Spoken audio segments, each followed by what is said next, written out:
The Red report in front of you has been vetted by several demolition specialists. Now, it concludes that the most logical delivery system for the terrorists to use would be an airborne attack.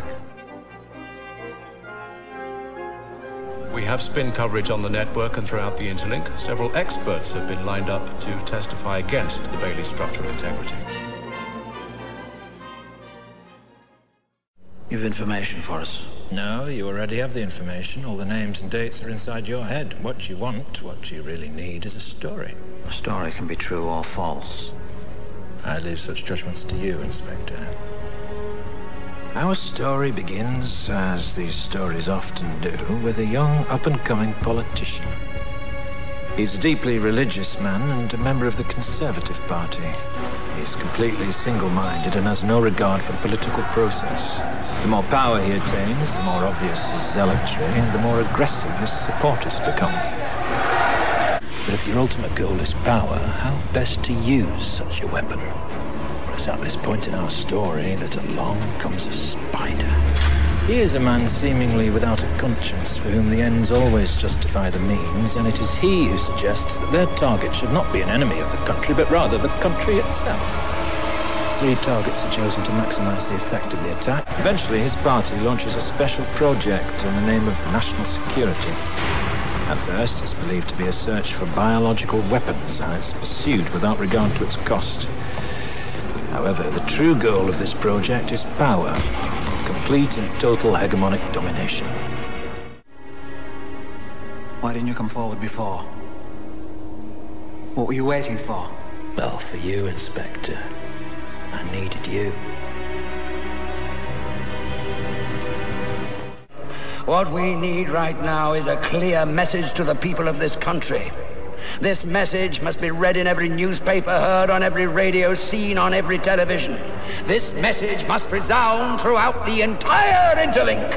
I want this country to realize that we stand on the edge of oblivion. I want every man, woman, and child to understand how close we are to chaos.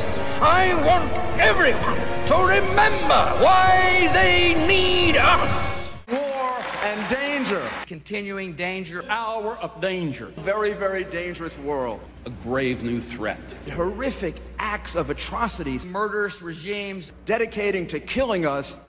Because while the truncheon may be used in lieu of conversation, words will always retain their power. Words offer the means to meaning, and for those who will listen, the enunciation of truth.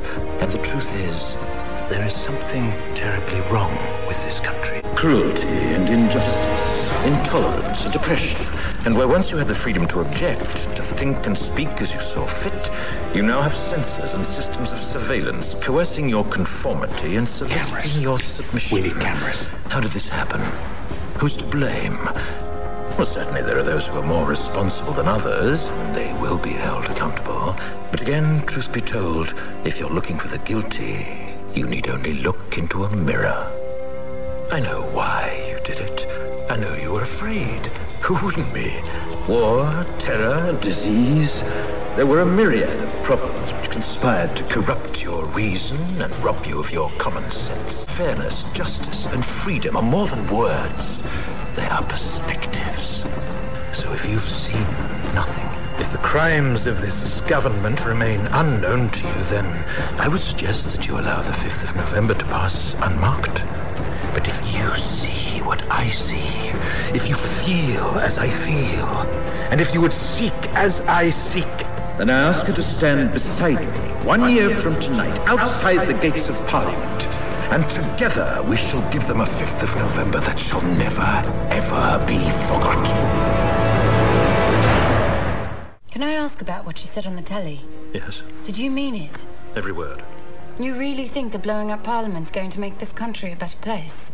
There's no certainty, only opportunity. Well, I think you can be pretty certain that if anyone does show up, Creedy will black bag every one of them. People should not be afraid of their governments. Governments should be afraid of their people. And you're going to make that happen by blowing up a building? The building is a symbol, as is the act of destroying it. Symbols are given power by people. Alone, a symbol is meaningless, but with enough people, blowing up a building can change the world.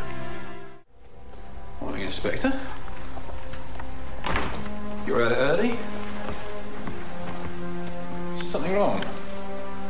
Don't look so good, sir.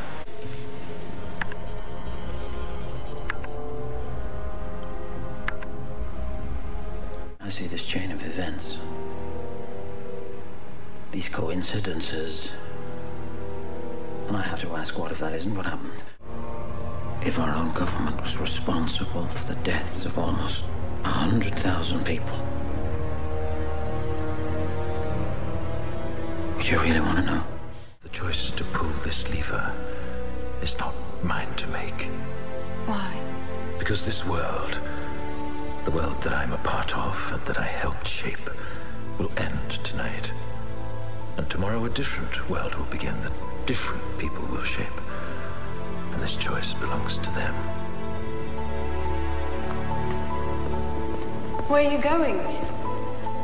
The time has come for me to meet my maker and to repay him in kind for all that he's done.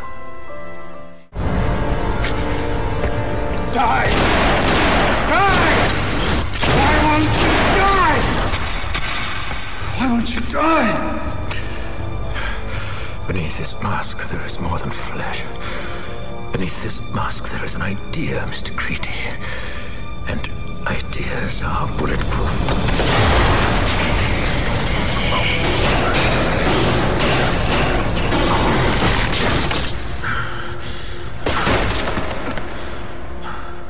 Why are you doing this? Because he was right. About what? That this country needs more than a building right now. Needs hope.